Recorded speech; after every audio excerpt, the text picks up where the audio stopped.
లక్ష్మణ్ మామ వచ్చాడు కదా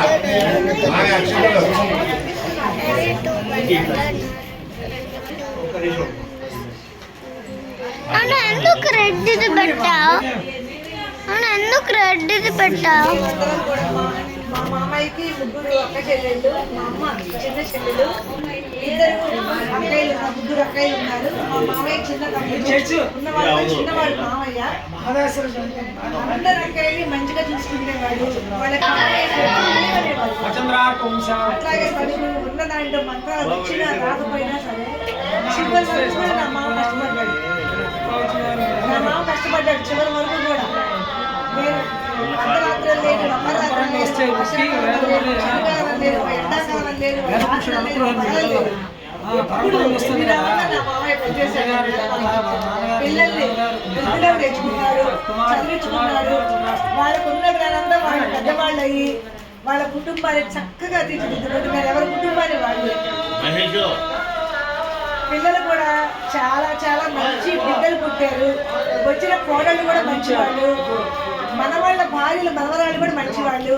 వాళ్ళ పిల్లలు కూడా వంశపారంపర్యంగా వచ్చి పుట్టిన వాళ్ళు కూడా వంశాన్ని అభివృద్ధి చేసుకోవడం అద్భుతంగా ఉంది. మా మావయ్య వాళ్ళ సంవత్సరాలు కూడా మా మావయ్య అట్లా హాస్పిటల్లో ఉన్నా సరే పిల్లలు తెలిసి తెలియక మరి తప్పించిపోయారు.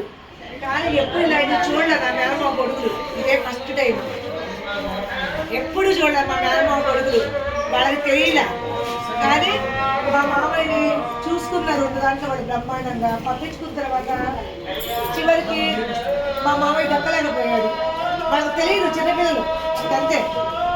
తర్వాత మా మామయ్య మా మేనమామ నేను ఇల్లు కట్టుకొని ఇల్లు ఇట్లా ఉన్నాను వెళ్ళే కారణం రాదు. నా మేనమామ అమ్మ నువ్వు ముందు ఇల్లు కొనుక్కొని అందరికి అన్ని పెట్టుకున్నావు, నీకు ఇల్లు ఉండాలి అని చెప్పింది నా మేనమామ. ఈరోజు నేను అంత పెద్ద ఇంట్లో ఉంటున్నాను అంటే కారణం నా మేనమామ. నిజంగా చెప్తున్నాను 10 మంది కట్టినట్లో.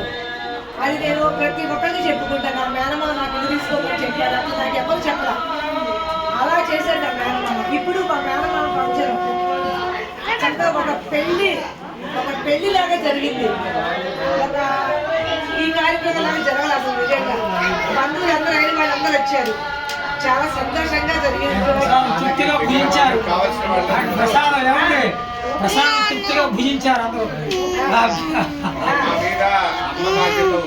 అదే చెప్పబోతున్నాను. ఇంతవరకు కూడా మా అన్నయ్యని శ్యాము 15,000 ఎంతో